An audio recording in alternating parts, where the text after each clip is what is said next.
तो कैसे हो भाई तुम लोग। आज हम बात करने वाले हैं relative lowering of vapour pressure. AREL VP होता क्या है। देखो आपके पास क्या होगा, एक प्योर सॉल्वेंट होगा, ठीक है। उसमें हम कुछ नॉन वोलाटाइल सॉल्यूट मिलाएंगे। नॉन वोलाटाइल सॉल्यूट क्या होता है, जिसके वेपर नहीं बनते हैं, ठीक है। अब देखो प्योर सॉल्वेंट का प्रेशर कुछ और होगा, जब उसमें नॉन वोलाटाइल मिला दोगे तो जो सॉल्यूशन बनेगा उसका वेपर प्रेशर कुछ और होगा। इनके वेपर प्रेशर में आते हैं डिफरेंस, ठीक है। और इनके डिफरेंस को जब अपन प्योर सॉल्वेंट, ठीक है, प्योर सॉल्वेंट के प्रेशर से डिवाइड कर देते हैं तो इसको बोला जाता है relative lowering of vapour pressure, ठीक है। आया बात समझ में। चलो इसको देखते हैं। देखो हमारे पास एक सॉल्वेंट है जो कि प्योर है, ठीक है। ये सॉल्वेंट है, प्योर सॉल्वेंट,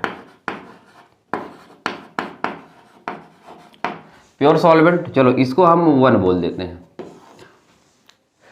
अच्छा इसका देखो वेपर प्रेशर जो कि होगा, अगर अपन इसको हीट करते हैं, ठीक है, अगर आप इसको हीट करते हो तो इस केस में देखो सपोज हमने कंटेनर ऐसे बना दिया। अब देखो इसके जो वेपर प्रेशर है, इसका जो वेपर प्रेशर है उसको हम बोल देते हैं P0।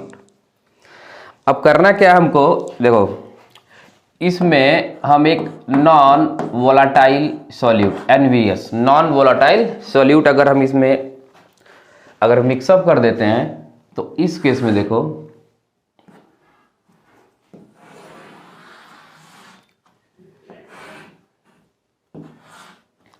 अब इसमें देखो इसको हम अपना 2 बोल देते हैं, कंपोनेंट 2। और ये जो हमारा होगा ये होगा सॉल्यूशन, ठीक है। अच्छा इस केस में देखो, अब इस केस में क्या होगा भाई साहब, जब आप इसको आप हीट करोगे, ठीक है, जब आप इसको हीट करोगे, देखो इस केस में क्या होगा, जो वेपर प्रेशर फॉर्म होंगे P0 से क्या होंगे, कम होंगे। इसका रीजन क्या है इसको समझ लेते हैं। देखो देखो इस तरीके से मॉलिक्यूल मान लो जो हम येलो से दिखा रहे हैं, ठीक है, एक इसका हो सॉल्वेंट का जो प्योर था। अब हम जिसको व्हाइट से दिखा रहे हैं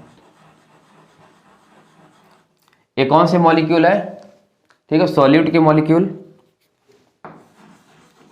सॉल्वेंट के मॉलिक्यूल, ठीक है, सॉल्यूट के मॉलिक्यूल, सॉल्वेंट के मॉलिक्यूल। अब यहां पर इस केस में क्या था, इस केस में केवल और केवल सॉल्वेंट मॉलिक्यूल ही थे, ठीक है। जब हम गर्म करते थे तो इजीली इनका वेपर बनता था और निकल जाते थे।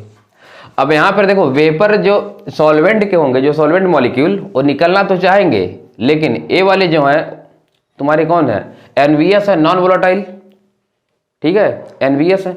अब ये क्या करते हैं, जो सॉल्वेंट के मॉलिक्यूल है उनको इजीली ऊपर जाने नहीं देते हैं। तो इस केस में भाई साहब क्या होता है कि जो वेपर प्रेशर फॉर्म होते हैं वो कम बनते हैं, ठीक है। इधर हमने जो वेपर प्रेशर लिया है इसको हमने क्या बोला है, P0 बोला है। और यहाँ के वेपर प्रेशर को हम क्या बोल देते हैं, PS, ठीक है। तो जब प्योर था तो P0 था, जब सॉल्यूशन फॉर्म होगा जिसमें हम नॉन वोलाटाइल सॉल्यूट मिक्सअप कर दिए तो उस केस में हमारा क्या बन गया, प्रेशर PS बन गया। और यहाँ पर जो PS की वैल्यू होती है वो P0 से क्या होती है, कम होती है, ठीक है। PS की वैल्यू P0 से कम होती है। अच्छा अब देखो अगर यहाँ पे अगर इसके देखो जो हमारा कंपोनेंट 2 है सॉल्यूट, अगर इसके मोल फ्रैक्शन को हम लोग ले X2, सपोज इसका मोल फ्रैक्शन क्या है, जीटा 2, इसको क्या बोला जाता है, जीटा 2 बोला जाता है, ठीक है। ऐसे थोड़ा सा बना लो। और देखो इसके मोल फ्रैक्शन को हम ले लेते हैं जीटा 1 से। अब अगर यहां पे तुम राउल्ट्स लॉ लगाओगे, ठीक है, राउल्ट्स लॉ फॉर सॉल्यूशन, अगर सॉल्यूशन के लिए आप राउल्ट्स लॉ लगाओगे तो राउल्ट्स लॉ केवल वोलाटाइल मटेरियल पर ही, ठीक है, वोलाटाइल सब्सटेंस पर ही क्या है, वैलिड है, ठीक है। अब इसमें देखो नॉन वोलाटाइल कंपोनेंट 2 है, उस पर तो लगेगा नहीं रॉड्स लॉ।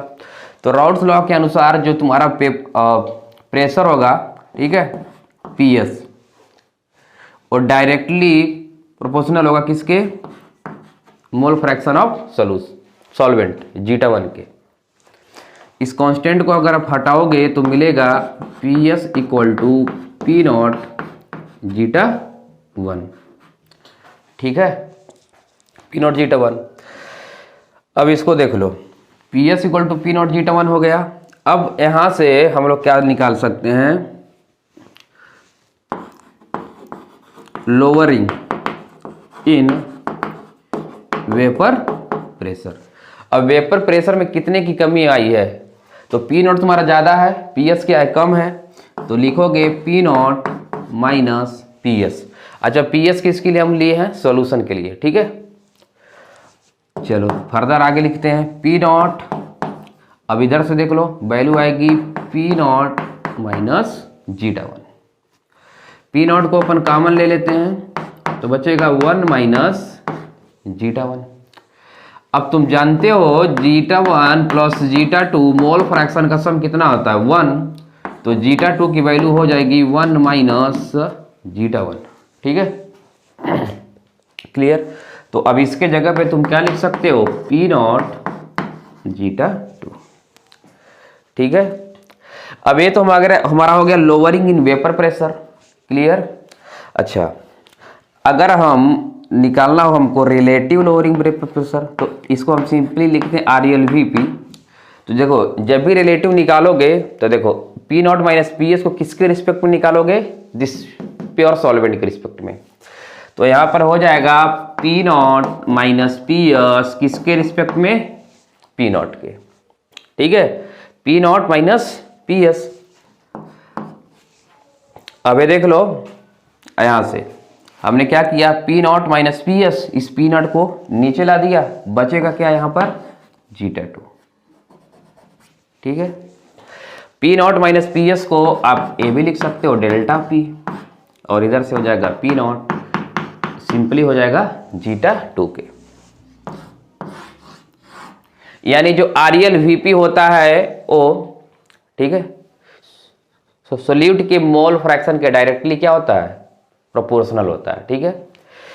RLVP आप इधर से लिख सकते हो, RLVP is directly proportional to mole fraction of solute, mole fraction of solute. ये क्या आपका इंपॉर्टेंट है, ठीक है। अब इसको नोट करो,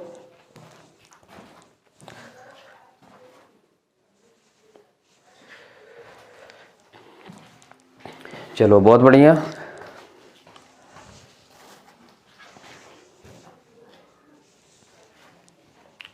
चलो उड़ा दें इसको।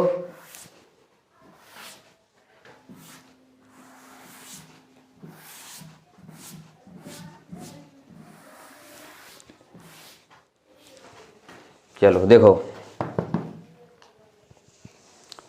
अब इसको फर्दर अपन क्या लिख सकते हैं, डेल्टा P अपन P0 है, चलो delta P upon P0 directly proportional किसके है, जीटा2 के।